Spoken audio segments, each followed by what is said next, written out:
नमस्कार। दिन भर की बड़ी खबरों में आपका स्वागत है। मैं हूं परवीन। आज इस बुलेटिन में बात होगी इंडिया गठबंधन में सीट शेयरिंग को लेकर बनी बात की, ईवीएम को लेकर छिड़े सियासी घमासान की, बिहार कांग्रेस के साथ खड़गे और राहुल की बैठक की, इंडिया गठबंधन में पीएम पद को लेकर पवार के बड़े बयान की, साथ ही जानेंगे राजस्थान में क्यों गहलोत की योजनाओं पर गिरी गाज, और बुलेटिन के आखिर में देखेंगे जाने माने कार्टूनिस्ट इरफान की किस खबर पर पड़ी तिरछी नजर। इसके अलावा और भी कई बड़ी खबरों से आपको करवाएंगे रूबरू, लेकिन तमाम बड़ी खबरों से पहले एक नजर सुर्खियों पर। कांग्रेस ने मोदी अडानी की दोस्ती पर फिर उठाए सवाल। सोशल मीडिया एक्स पर पोस्ट साझा कर कैप्शन में लिखा, पीएम मोदी अडानी के लिए काम करते हैं। कांग्रेस अध्यक्ष मल्लिकार्जुन खड़गे ने रेलवे स्टेशनों पर सेल्फी पॉइंट पर खर्च पर सरकार को घेरा, कहा आत्ममुग्ध प्रचार की कोई सीमा नहीं। बंगाल में टीएमसी का प्रदर्शन, बीजेपी पर लगाया स्वामी विवेकानंद के अपमान का आरोप। बढ़त के साथ बंद हुआ शेयर बाजार, सेंसेक्स 229 अंकों की तेजी के साथ 71,336 के स्तर पर हुआ बंद। निफ्टी 91 अंकों की तेजी के साथ 21,441 के स्तर पर हुआ बंद। ये तो थी सुर्खियां और अब बात आज की सबसे बड़ी खबर की। 2024 में इंडिया गठबंधन ने मोदी को मात देने के लिए अपनी कमर कस ली है। गठबंधन में सीट शेयरिंग की गुत्थी भी सुलझ चुकी है। कांग्रेस ने अपना बड़ा दिल दिखाते हुए गठबंधन के सहयोगी दलों के साथ सीट शेयरिंग पर सभी उलझनों को सुलझा लिया है, जिसके बाद इंडिया गठबंधन एकजुटता के साथ मैदान में है। सीट शेयरिंग पर बने फार्मूले का ऐलान 31 दिसंबर तक कर दिया जाएगा। क्या है पूरी खबर, देखते हैं ये रिपोर्ट। पीएम मोदी की विजय रथ को 2024 में रोकने के लिए इंडिया गठबंधन ने अपनी कमर कस ली है।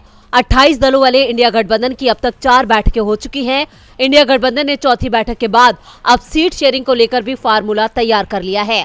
गठबंधन में Congress, JDU, RJD, Samajwadi party, Trinamool Congress सहित लेफ्ट पार्टियां शामिल है। ऐसे में किसको कितनी सीटें दी जाएं, इस बड़ी चुनौती को इंडिया गठबंधन के नेताओं ने हल कर लिया है। हालांकि गठबंधन के नेताओं ने अब तक सीट शेयरिंग के फार्मूले को लेकर अभी कोई भी ऐलान नहीं किया है। दरअसल इंडिया ने सीट शेयरिंग की डेडलाइन 31 दिसंबर रखी है और उससे पहले 28 दिसंबर को कांग्रेस की नागपुर में होने वाली बड़ी रैली पर भी सबकी नजरें टिकी हैं। इस रैली में कांग्रेस अध्यक्ष मल्लिकार्जुन खड़गे, सोनिया गांधी, राहुल गांधी, प्रियंका गांधी सहित कांग्रेस के तमाम नेता शामिल होंगे। इस रैली के साथ ही महाराष्ट्र में एक बड़ी बैठक भी होने वाली है, जिसमें महाविकास अघाड़ी के नेता भी शामिल होने वाले हैं, जहां महाराष्ट्र में भी सीट शेयरिंग को लेकर बात होगी, क्योंकि महाराष्ट्र में उद्धव ठाकरे इंडिया गठबंधन का बड़ा चेहरा है। आपको बता दें कि इंडिया गठबंधन में सीट शेयरिंग को लेकर कांग्रेस ने अपना बड़ा दिल रखा है। कांग्रेस महासचिव जयराम रमेश ने मीडिया से बात करते हुए कहा कि सीट शेयरिंग को लेकर सभी दलों के नेताओं में सहमति बन चुकी है। वहीं जेडीयू प्रमुख और सीएम नीतीश कुमार भी कह चुके हैं कि हम एक साथ हैं और पूरी एकजुटता से बीजेपी को हराने के लिए तैयार हैं। सीट शेयरिंग पर भी बात बन चुकी है। वहीं नेशनल कॉन्फ्रेंस प्रमुख फारूक अब्दुल्ला भी कह चुके हैं कि इंडिया का मकसद 2024 में बीजेपी को हराना है। यानी इंडिया गठबंधन में सीट शेयरिंग की गुत्थी सुलझ चुकी है। गठबंधन की कोशिश है कि कम से कम 400 सीटों पर बीजेपी के खिलाफ गठबंधन का एक ही उम्मीदवार मैदान में उतारे, जिससे बीजेपी को 100 सीटों के अंदर समेटा जा सके। साफ है कि अगले कुछ दिनों में कांग्रेस लोकसभा चुनाव को लेकर अपनी रणनीति पूरी तरह से साफ कर देगी, जिससे साफ है कि जल्द ही सीट शेयरिंग का ऐलान कर दिया जाएगा। इंडिया गठबंधन के प्लान से बीजेपी की चिंता बढ़ गई है। चिंता तो ईवीएम ने भी बीजेपी की बढ़ा रखी है। 5 राज्यों के आए चुनावी नतीजों से ईवीएम को लेकर बवाल शुरू हो गया, जो लगातार बढ़ता ही जा रहा है। ईवीएम पर विपक्षी गठबंधन इंडिया ने कई सवाल खड़े किए हैं, जिनके जवाब बीजेपी के पास नहीं है। तो वहीं इस मुद्दे पर चुनाव आयोग की खामोशी भी कटघरे के घेरे में है। ऐसे में कांग्रेस सांसद दिग्विजय सिंह ने ईवीएम पर समाधान की बात की है। क्या है पूरी खबर, देखते हैं इस रिपोर्ट में। 5 राज्यों की विधानसभा चुनाव के नतीजों के बाद ईवीएम शक के घेरे में है। इसको लेकर कांग्रेस से लेकर विपक्ष के तमाम नेता सवाल खड़े कर रहे हैं। इधर इंडिया गठबंधन की हालिया बैठक से ईवीएम की बहस फिर से राष्ट्रीय एजेंडे पर आ गई है। हालांकि बैठक में ईवीएम को लेकर प्रस्ताव में कांग्रेस की हार के लिए सीधे सीधे ईवीएम को दोष नहीं दिया गया, लेकिन प्रस्ताव में गंभीर चिंता जाहिर की गई है कि ईवीएम की कार्यप्रणाली की ईमानदारी को लेकर शक जरूर है। कई विशेषज्ञों और पेशेवरों ने भी ईवीएम की कार्यप्रणाली पर उंगली उठाई है।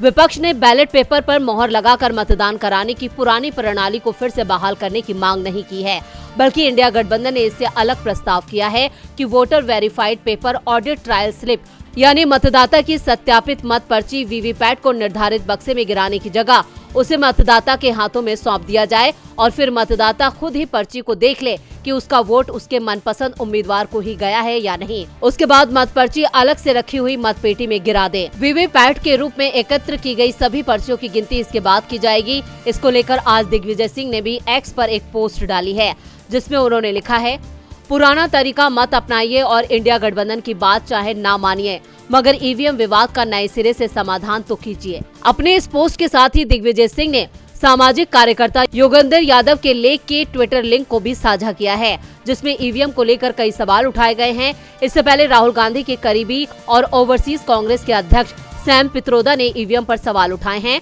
और उनका दावा है कि वो जल्द अंतर्राष्ट्रीय विशेषज्ञों के साथ इसका खुलासा करने वाले हैं। दरअसल सैम पित्रोदा का कहना है कि ईवीएम को अपने हिसाब से कंट्रोल किया जा सकता है, उसमें दखल मुमकिन है। लोकसभा चुनावों से पहले ईवीएम को लेकर उठ रहे सवालों से चुनाव आयोग शक के घेरे में है, तो इधर कांग्रेस ने चुनावों की तैयारियां भी तेज कर दी हैं। राज्य के नेताओं के साथ पार्टी हाईकमान बातचीत कर रहा है। आज बिहार के नेताओं के साथ पार्टी अध्यक्ष मल्लिकार्जुन खड़गे और राहुल गांधी ने बैठक की, तो क्या हुआ बैठक में खास, देखते हैं इस रिपोर्ट में। बिहार के कांग्रेस नेताओं के साथ राहुल गांधी और पार्टी अध्यक्ष मल्लिकार्जुन खड़गे ने मंगलवार को बैठक की। इसमें कांग्रेस प्रदेश अध्यक्ष अखिलेश प्रताप सिंह, नए प्रदेश प्रभारी मोहन प्रकाश समेत बिहार कांग्रेस के कई वरिष्ठ नेता शामिल हुए। इस बैठक में आगामी लोकसभा चुनाव को लेकर चर्चा हुई। राहुल गांधी और राष्ट्रीय अध्यक्ष मल्लिकार्जुन खड़गे ने बिहार में कांग्रेस की मौजूदा स्थिति और चुनावी तैयारियों की समीक्षा की।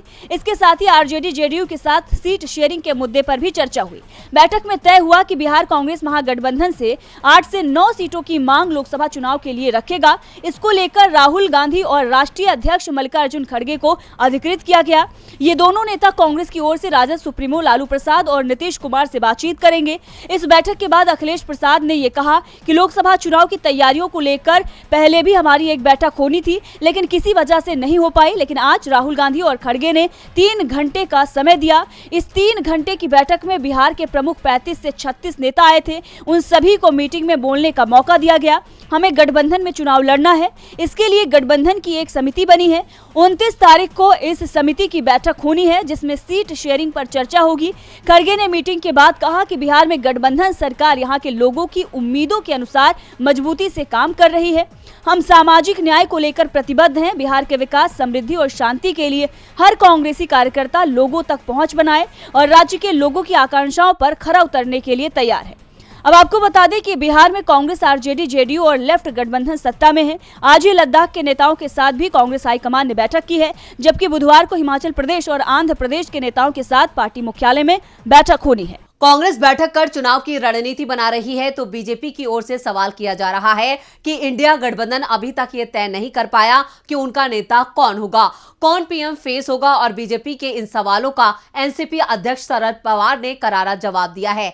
क्या कहा है पवार ने, देखते हैं ये रिपोर्ट। लोकसभा चुनाव 2024 की तैयारियां शुरू हो चुकी हैं। राजनीतिक दलों ने अपने किले को मजबूत करना शुरू कर दिया है। मजबूत और कमजोर सीटों की पहचान की जाने लगी है। उम्मीदवारों की तलाश शुरू हो गई है। इस बीच शरद पवार ने इंडिया गठबंधन में पीएम उम्मीदवार को लेकर बड़ा बयान दिया है। उन्होंने कहा कि अगर कोई चेहरा पेश भी ना किया जाए, फर्क नहीं पड़ेगा। इंडिया गठबंधन में पीएम पद के कई योग्य उम्मीदवार हैं, इसलिए हमें इसकी चिंता नहीं है कि पीएम उम्मीदवार घोषित किया जाए या नहीं।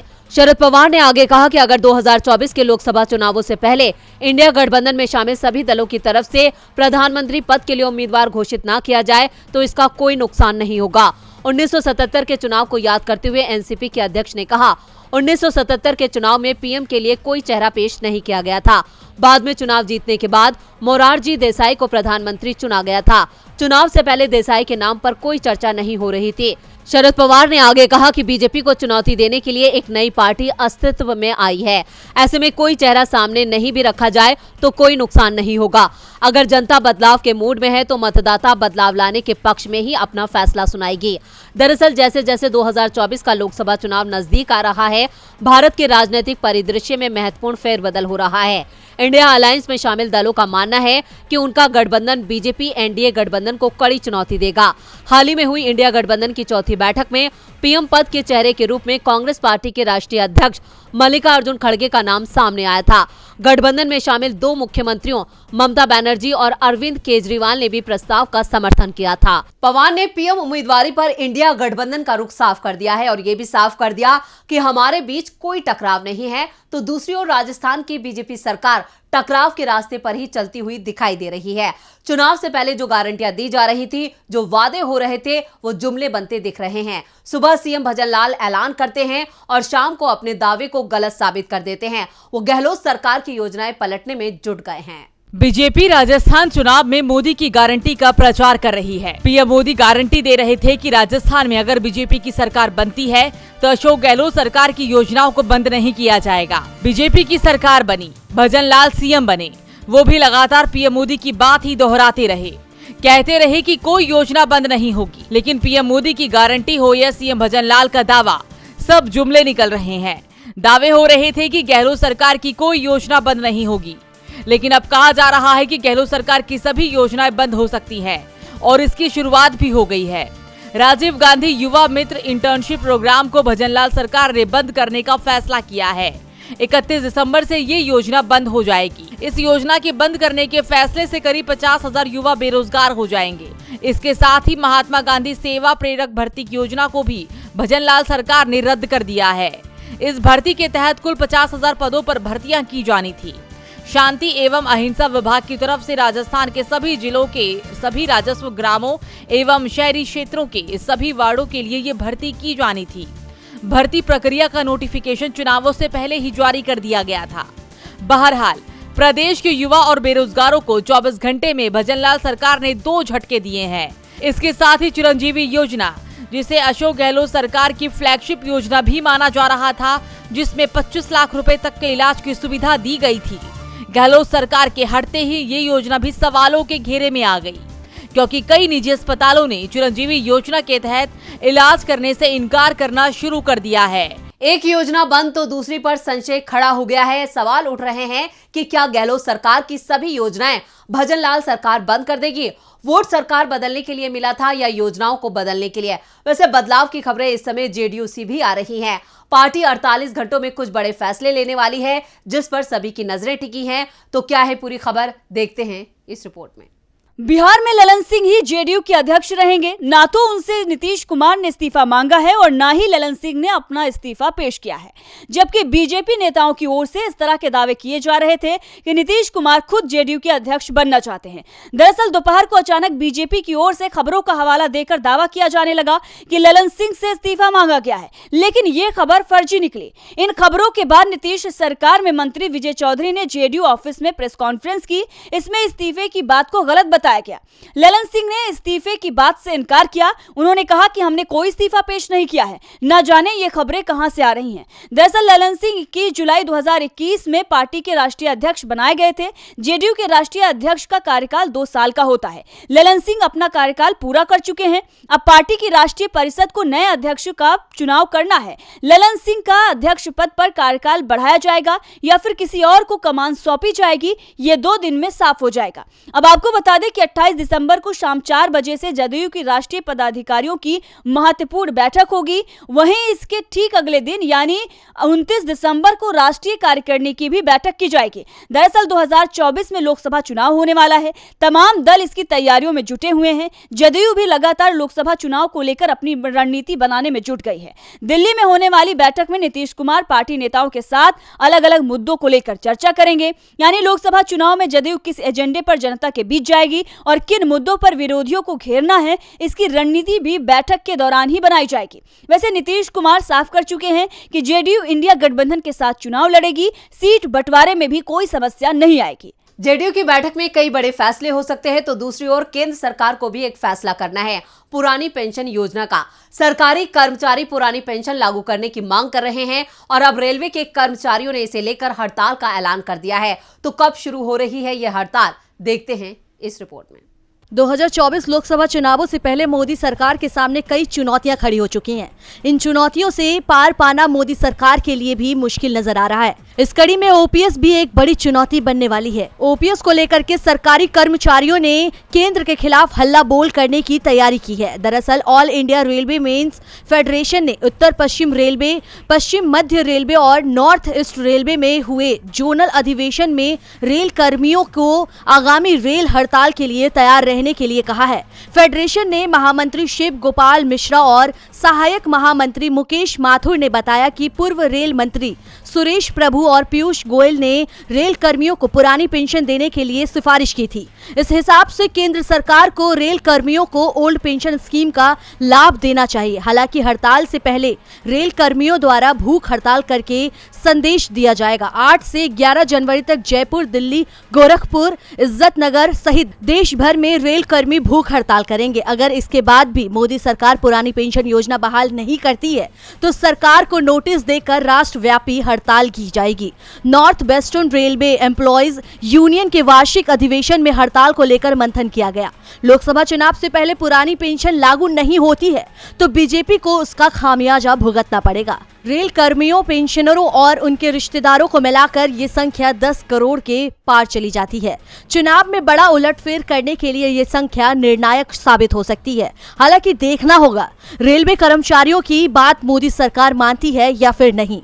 और बुलेटिन के आखिर में देखते हैं जाने माने कार्टूनिस्ट इरफान की किस खबर पर पड़ी तिरछी नजर।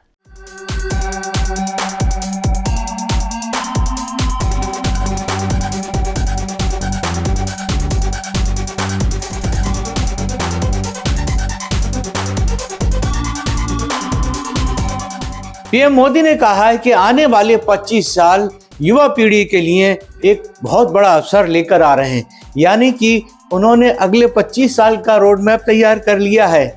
मतलब साफ है कि जो भी चीज़ें हैं वो वैसी की वैसी ही रहेंगी, ईवीएम समेत, क्योंकि जहां मोदी जी होंगे वहां ईवीएम होगी।